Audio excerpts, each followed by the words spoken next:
Hello, I'm Candace. Welcome to my new channel, Volume Vegan.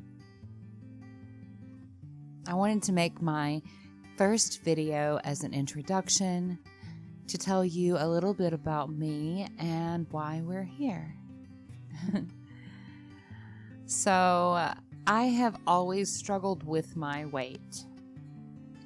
I was overweight as a child, and for the most part, I've continued to be an overweight adult. I was raised by a teenage mother in the 80s, and we usually ate meals that weren't very light or nutritionally balanced. They were yummy and they were cheap. In the 80s, kids were given a huge amount of processed junk food, from cereal to snack cakes to candy bars, chips, soda, all of the things that are, absolutely still available to this day. But it seems like just in pop culture, they came to prominence in being constantly marketed to children during that time. For meals, our household would have taco nights or pizza nights, and my mother, she just wanted to make food taste good and get us fed easily on a budget, which is completely understandable.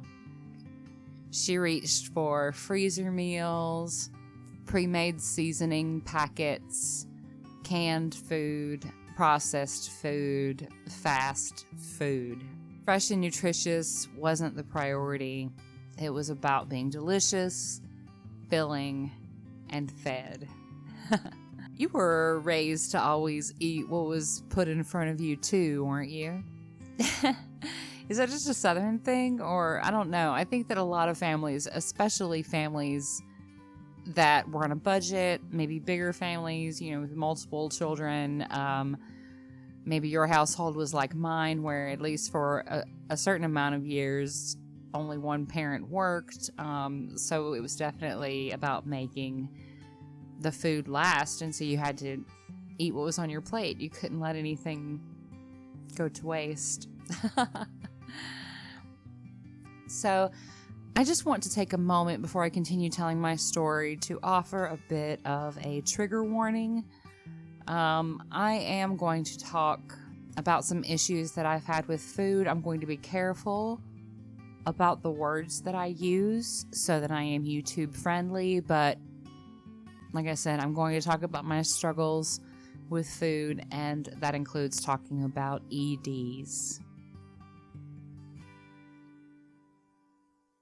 I'm sure that there is something in my childhood that made me start comforting myself with food.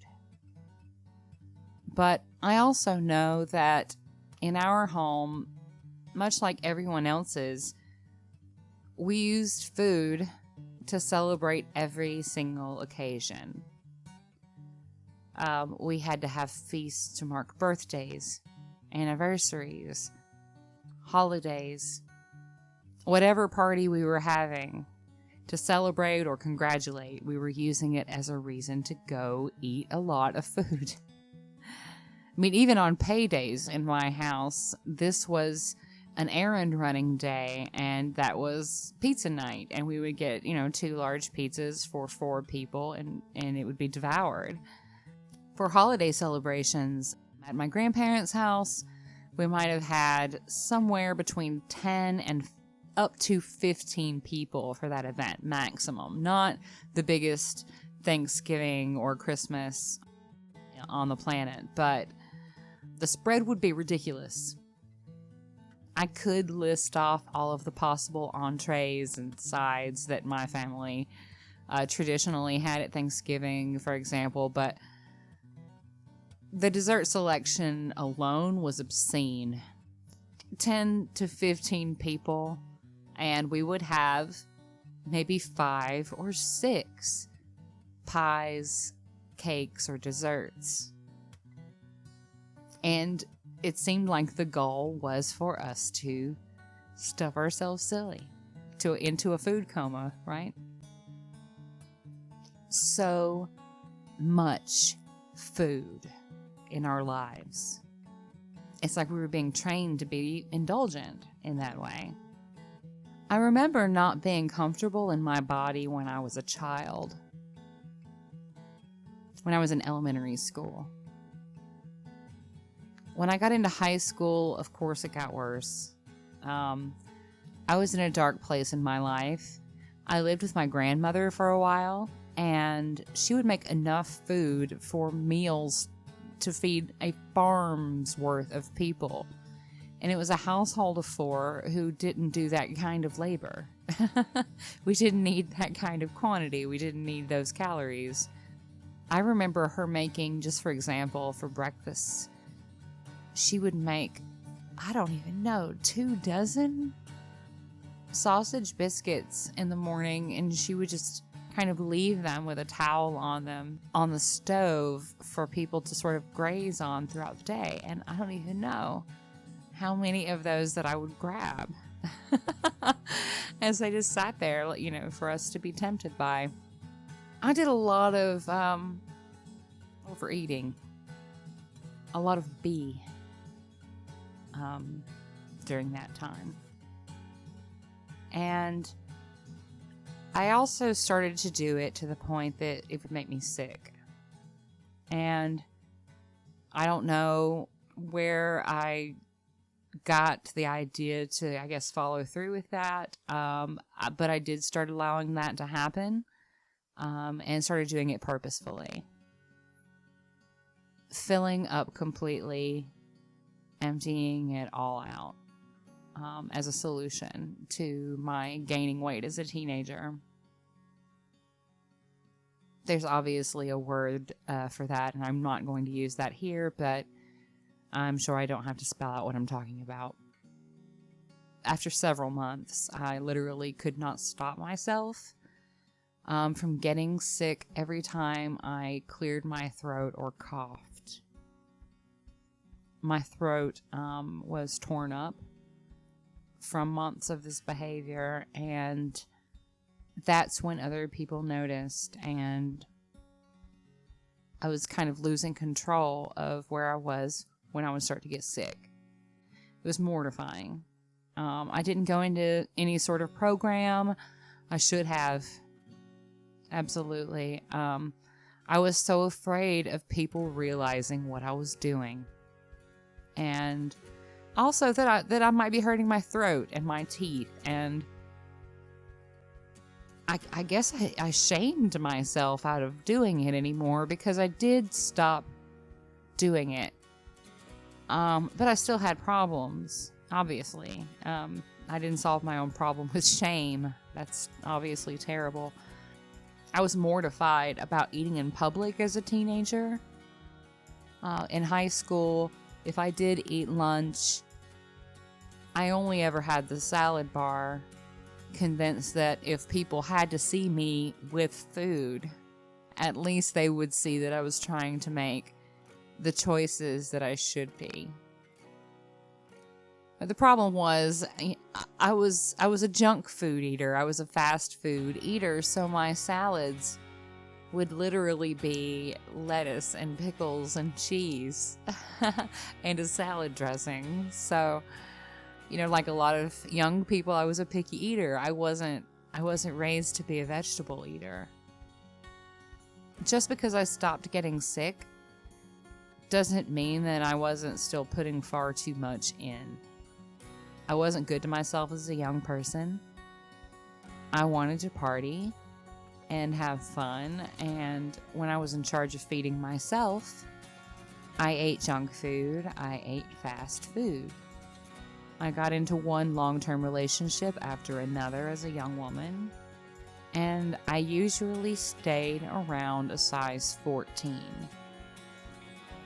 5'5", and I was usually around 190 to 200 pounds. I ate like garbage until after I had my only child. I was on the edge of 27 years old when he was born, and I was 240 pounds.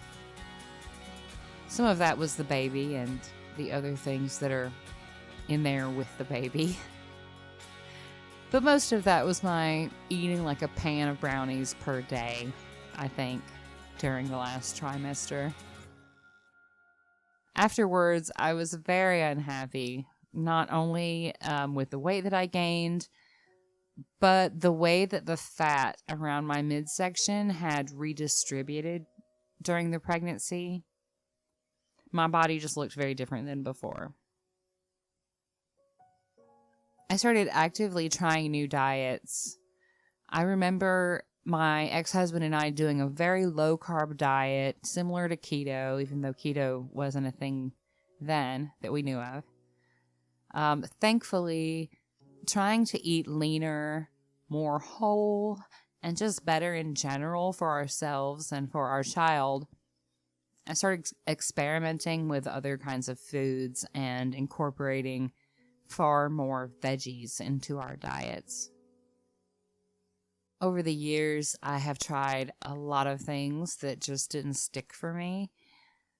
In the most extreme experiment, I dropped a lot of weight because I was doing an 800 calorie per day diet that understandably was not sustainable and made me absolutely miserable. Calorie deficit absolutely does work, obviously. That's the science behind losing weight. It's all math. You burn more calories than you're taking in, you lose weight. But the way that I was doing it was awful. It was literally prescribed by a quote-unquote weight loss professional. They prescribed me a protein shake for breakfast, and then every 2 hours, I eat half of a low-calorie protein bar to basically just stave off the hunger. Plus eat a light meal for dinner. And it's true, whenever I felt hungry enough to eat a desk, if I put in half of a protein bar or one of these low-calorie shakes, I would temporarily stop feeling like eating that desk. But I never, ever felt fed. I never felt satisfied after a meal. I also tried intermittent fasting, which did absolutely make me feel like my body was processing my food differently, that I was less bloated, that my fat loss was accelerated, but again, not sustainable for me, absolute misery. I don't want to feel ravenously hungry. It is distracting to me. It makes it hard for me to focus on my work or my life. It zaps my energy. It gives me anxiety. The truth is, I'm not a snacker. I have tried to graze throughout the day or have small meals as recommended, and I'm honestly not all that interested in eating that frequently. I'm annoyed by having to stop whatever it is that I'm doing to eat because I just can't avoid it. My stomach is growling, my blood sugar is dropping, etc. I like big meals. I like to eat. I like to have a big plate or bowl of absolutely delicious food, and I want to eat as much of it as my heart and my stomach desires, and then I can go about my life for hours, uninterrupted by the need to eat. But more than that, I want to eat how I want to eat, and I don't want to have to worry about it. I don't need more anxiety in my life, or stress, or insecurity, or guilt. I became vegan over 10 years ago. My son came home from school and told me that he didn't want to eat meat anymore. This was tricky because I didn't really have the grocery budget to make multiple entrees, so the household became vegetarian. I had to now feed a very picky kid who only ate hot dogs and chicken nuggets and Hot Pockets, but without feeding him meat. I turned to the internet and I started learning how to make meals with flavors and textures that my family would enjoy, that would satisfy cravings that we had for foods we were familiar with. And not only was I learning that it was so easy and delicious to cook without meat and dairy, but I was learning things that I'm not going to get preachy with you guys about, but about harmful things that those industries are doing to the planet and to animals, and what those kinds of foods do to our bodies and our health. And I realized that I'm fortunate enough to live in a place in the world where I don't need to use those things at all. And I made the change to be a completely plant-based eater and cook. I found a few websites that I really loved. Post Punk Kitchen. Another one is called Oh She Glows. And then Vegan Richa. And I never looked back. I feel very lucky to live in a time when having what might have been considered a tricky diet just a few years ago, before I actually got started, is now actually so easy. So many brilliant food artists have shared their work with us, and through them, I have learned so much about how to cook food beyond the protein and two sides style of eating. I became really good at it. And I became so passionate about it that I threw these big parties that I catered, and I catered other small gatherings, and I started a little vegan cheese company that was just selling at the local farmers markets and the little local grocers, co-ops around town, in the hope that someday I might own my own little vegan cafe in town. I did learn that constantly producing large quantities of food, particularly food that is perishable, is not something that I like doing. So I dropped the dream of owning a cafe and closed my little cheese business. And since then, I have gone back to my true love, which is writing, and I started creating content. I have continued to struggle with extra pounds, I can't lie. Being vegan doesn't automatically mean you're going to have it easy. It is very easy to eat a lot of processed food as a vegan these days. Vegan food can be carb heavy, and of course, sugar and calories still exist, even if you're only eating plants. When I'm not actively trying to lose, I hover around 165 pounds. I'm a size 10. If I get all snuggled up in the winter because it's too cold to go outside to be active, and I eat a lot of Oreos after making all of the vegan goodies for my family for the holidays, I can get up to 180 again very easily, effortlessly. Not long ago, I found myself dieting again. I actually went back to the smoothie protein bar diet that didn't work before, out of desperation, just thinking that if I got to where I wanted to be, I could just have a fresh start and not let things get out of control again. And that worked. I definitely saw myself slimming down for a few weeks. And then when I slipped out of that diet and stayed out, I started putting it right back on. And that's why diets don't work in the long term. You and I both understand this. Sure, we can absolutely push ourselves to get into that dress or drop weight for our health or whatever reason it is that we suddenly get motivated to do it. But when we stop the extreme diet and we eat like whatever we see as normal, the math goes in the opposite direction and the pounds come back. Then I was having a conversation with a friend of mine who is a personal trainer, who has given me lots of great workout advice that does absolutely work when I apply it. She told me about volume eating. Instead of depriving myself to keep my calories down, I should choose to make meals and snacks low calorie, high volume. And I can't believe I never really thought about it before, because I love having a big salad for a meal, or a bowl of brothy soup, or watermelon, or a huge bowl of popcorn, whether I'm dieting or not, for exactly that reason, because I feel like I can eat as much as I want and I don't have to feel bad about it. I started researching recipes and trying them, making them my own, and before I knew it, I was spending most every meal eating myself nearly stuffed. And I still felt myself starting to slim down.